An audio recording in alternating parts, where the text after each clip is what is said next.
Emotional और practical में हमेशा विरोध नहीं होता है, कभी कभी साथ भी चल सकता है। और सिर्फ इमोशनल कुछ नहीं होता, सिर्फ प्रैक्टिकल कुछ नहीं होता, प्रपोर्शन का डिफरेंस होता है। जब इमोशंस आपके दिमाग पर बहुत हावी हों तो फैसला करने से बचना चाहिए, स्पेशली बड़ा फैसला। छोटा तो ठीक है कि आपके दोस्त ने कहा कि दोस्त नहीं एक फिल्म देखेगा मेरे साथ, आप इमोशनल हो जाके देख ली फिल्म, क्या हो गया, कोई नुकसान नहीं होगा। पर कोई ये कहे कि तो मुझसे प्यार नहीं करते, शादी नहीं कर सकते मुझसे और हमने शादी करनी, ये ठीक नहीं है। सिर्फ इमोशंस में है कि बहुत बड़ा फैसला मत कीजिएगा, चाहे वो करियर का हो, चाहे पार्टनर का हो, चाहे कोई भी फैसला हो। प्रैक्टिकल इतना नहीं हो जाना है कि आप मशीन, रोबोट या पत्थर बन जाएं। क्योंकि आप कितने भी सक्सेसफुल हो, यदि आप इमोशनली सक्सेसफुल नहीं है, इमोशनली स्टेबल नहीं है, इमोशनली वेलबींग के स्टेट में नहीं है, तो आपकी सक्सेस किसी काम की नहीं है, एकदम मीनिंगलेस है। So the success in totality needs emotional happiness, emotional stability as well. इसलिए इमोशंस को खारिज करके जिएंगे तो शायद कुछ अचीवमेंट्स बड़ी हो जाएं, पर वो किसी काम की नहीं है। केवल इमोशंस पे चलेंगे तो हो सकता है कि अचीवमेंट जिंदगी में ज़्यादा हो ना पाए। तो बैलेंस की बात है। और सबसे अच्छा तरीका है, जब बहुत इमोशंस हो, इंटेंसिटी बहुत ज़्यादा हो, सिर्फ एक तरीका मैं जो अपनाता हूँ, उस क्षण में फैसला नहीं करना है। कुछ भी हो, कोई कितना भी प्रेशराइज करे, सिर्फ इतना बोलिए कि मैं 24 घंटे बाद बताऊंगा आपको, थोड़ा सोचूंगा इस बारे में। और यदि आपने उस मोमेंट से खुद को बाहर निकाल लिया तो फिर आप डिटैच होकर देख पाएंगे, और थोड़ा सा प्रैक्टिकल एलिमेंट भी रहे, इमोशनल एलिमेंट भी रहे, वो फैसले सबसे अच्छे रहेंगे लाइफ के लिए। मैं आपको एग्जांपल से बात समझाता हूँ। ऐसे लोग जो तैयारी कर रहे थे, अफेयर में थे, एक का सिलेक्शन हो गया, अब उसके सामने क्राइसिस ये है, स्पेशली किसी लड़की का हो गया, लड़के का नहीं हुआ। अब हमारी सोसाइटी में ना, लड़की ऊंचे पद पे हो, लड़का ना सफल हुआ हो तो बड़ा मुश्किल है सोसाइटी में, उनको शायद दिक्कत नहीं है। अब वो लड़की प्रैक्टिकल नहीं है कि मैं तुमसे शादी करूं, ये कह के अगर हट जाती है और शादी करती है किसी ऐसे व्यक्ति से जो बहुत सफल है। I know many such people personally, मैं नाम नहीं बोल सकता किसी का। मैंने जनरली पाया है कि वो लोग लाइफ में बहुत फ्रस्ट्रेशन में रहे बाद में, क्योंकि सफलता के नाम पर, प्रैक्टिकल होने के नाम पे ऐसे व्यक्ति को चुना जिसके साथ वो रह नहीं सकते ठीक से। और मैं ऐसे कई लोगों को जानता हूं जो IAS बने, IPS बने, जिनको करोड़ों रुपए के दहेज के ऑफर्स आए, साफ ठुकरा के कहा कि मैं जिंदगी एक ही व्यक्ति के साथ गुजार सकता हूं जो मेरे साथ है, और हैं, बहुत खुश हैं। अब कोई कह सकता है उनके परिवार में कि इसने प्रैक्टिकल फैसला नहीं किया, इमोशनल फैसला किया, पर अल्टीमेटली किसी चीज की वैल्यू क्या है? आपकी लाइफ बेहतर हो।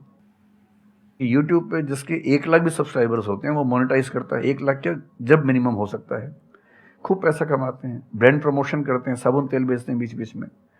आपका चैनल तो शायद देश में सबसे बड़ा चैनल है, आप चाहें तो कितना नहीं कमा लेंगे। मुझे कुछ दिन पहले एक एजेंसी के लोग मिले जिन्होंने बताया कि इनकी जैसी ख्याति है उस लेवल पर महीने में कोई 5-10 करोड़ भी कमाना चाहे तो कमा सकता है आराम से इस यूट्यूब चैनल से। तो मैंने पूछा कि वो कौन सी चीज़ है जो आपको इतना मजबूत बनाती है कि आप नहीं इस रास्ते पर जाते। मैं वो जानने में इंटरेस्टेड हूँ। तो 10 मिनट की बात के बाद मैं समझ में आ गया, क्योंकि अल्टीमेटली अगर मैं अपनी वैल्यू के खिलाफ चला गया तो खुश कैसे हो जाऊंगा?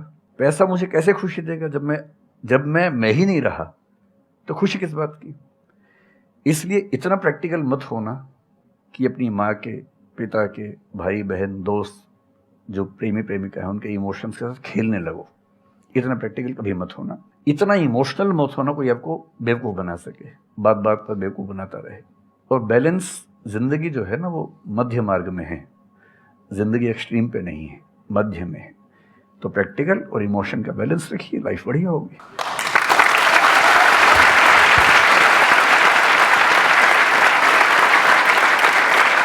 आपने सर इतने अच्छे से एक्सप्लेन किया, मेरे पास में कुछ है ही नहीं बोलने के लिए। यूजुअली मेरे पास में कुछ होता है ऐड करने के लिए, लेकिन आपने पूरा ही उसका ऐसा निचोड़ निकाल दिया। आपने YouTube पे इतना बोला कि सच में नहीं बचा होगा आपके पास।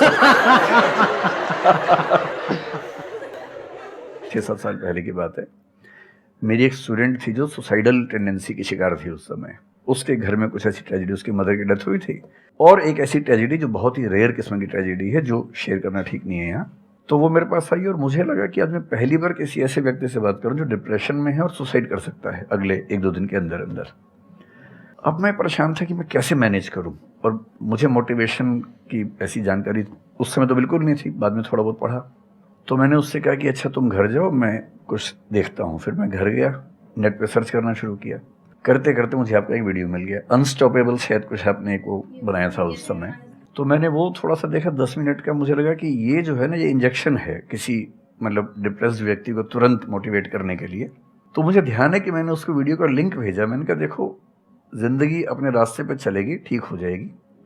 जब जब मूड ऐसा हो, बहुत डिप्रेसिंग हो, सुसाइडल मन करे, उस समय वीडियो देखना ध्यान से, और कम से कम उस बुरे फेज से बाहर निकल जाओगी। और फिर मैंने वो वीडियो अपने फैमिली में भी 2-3 बच्चों को भेजा, जो बच्चे उस क्राइसिस में होते थे। तो मैं बहुत थैंकफुल हूँ उन सब बच्चों की जान बचाने में, क्या बात कर बड़ी भूमिका है।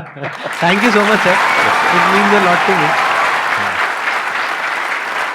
ये तो आपने बहुत बड़ी बात कह दी सर, मेरे लिए बहुत बड़ी बात है ये। नहीं, कई बच्चों की जान बचाई होगी आपने ज़रूर। जो वो एक मोमेंट होता है, उस मोमेंट में कोई बचा ले तो लोग बच जाते हैं, वो मोमेंट क्रॉस हो जाए तो फिर चीज़ें बिगड़ जाती हैं। हेलो सर, नमस्ते। नमस्ते सर, बोथ ऑफ यू, मैं हमेशा से आप दोनों की बहुत फ़ैन रही हूँ।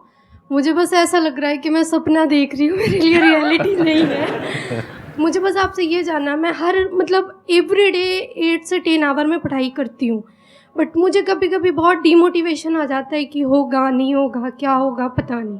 देखिए, डीमोटिवेशन अगर आपको दिन भर में 1 घंटे आता है, नहीं सर, ऑलमोस्ट टाइम पढ़ाई करने के बाद 2-3-4 दिन के बाद ही होता है, कंटिन्यूसली नहीं होता है। अगर महीने में 4-5 बार आता है और एक दिन के लिए आता है, तो इसका मतलब आप एकदम ठीक हैं। अगर कोई व्यक्ति आपको ये कहे कि मुझे डिमोटिवेशन कभी नहीं होता, तो उसको इलाज की ज़रूरत है। आपको ज़रूरत नहीं है। क्योंकि जब आप अपने से बेहतर व्यक्ति को देखेंगे, आपको थोड़ा सा इन्फीरियरिटी कॉम्प्लेक्स आएगा, डिमोटिवेशन आएगा। जब आप अपने से कमज़ोर को देखेंगे, आपको सुपीरियरिटी कॉम्प्लेक्स आएगा, थोड़ा सा मोटिवेशन ज़्यादा हो जाएगा। जिस दिन टारगेट पूरा हो जाएगा, मोटिवेशन आ जाएगा। जिस दिन टारगेट पूरा नहीं होगा, डिमोटिवेशन आएगा। जिस दिन टेस्ट में आपके मार्क्स अच्छे आएंगे, आप मोटिवेशन के साथ लौटेंगे।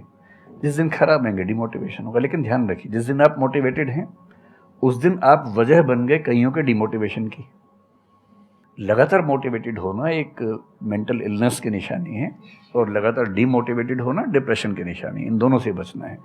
तो डीमोटिवेशन की बहुत हाइप है, इतनी हाइप की ज़रूरत नहीं है। थोड़ा बहुत हो, एंजॉय कीजिए उसको। और जब जब लगे कि ज़िंदगी बहुत ख़राब चल रही है, तो मैं जो करता हूँ, अजीब सा लगेगा आपको, मैं कभी कभी शमशान घाट चला जाता हूँ। सर, मैंने ये सुनी है, आपने वीडियोस में भी कहा है। सच में चला जाता हूँ, या ट्रॉमा सेंटर चला जाता हूँ देखने के लिए। ट्रॉमा सेंटर में जाके 1 घंटा बैठ के आ जाइए, मोटिवेशन आ जाएगा। और शमशान घाट में जाके देख लीजिए कि हम जैसे हमसे कम उम्र के लोग वहाँ जल रहे होते हैं, तो लगता है हम जिंदा तो हैं। अगर मैं थोड़ा सा कॉग्निटिव लेवल पर बात करूँ, एक बहुत बड़ा साइकोलॉजिस्ट हुआ, उसका नाम है ब्रेंटानो, कभी सर्च कीजिएगा उसको। ब्रेंटानो ने ह्यूमन कॉन्शियसनेस को स्टडी किया, और उसने ये बताया कि ह्यूमन कॉन्शियसनेस की बेसिक नेचर है कि जो हमारे पास है वो हमें नज़र नहीं आता, जो नहीं है वो नज़र आता है। तो the consciousness of lacking something is the nature of human consciousness. इसलिए इसी बात को एक शेर में, बहुत प्रसिद्ध शेर में कहा गया है, दुनिया जिसे कहते हैं जादू का खिलौना है, मिल गया सो मिट्टी है, नहीं मिला वो सोना है।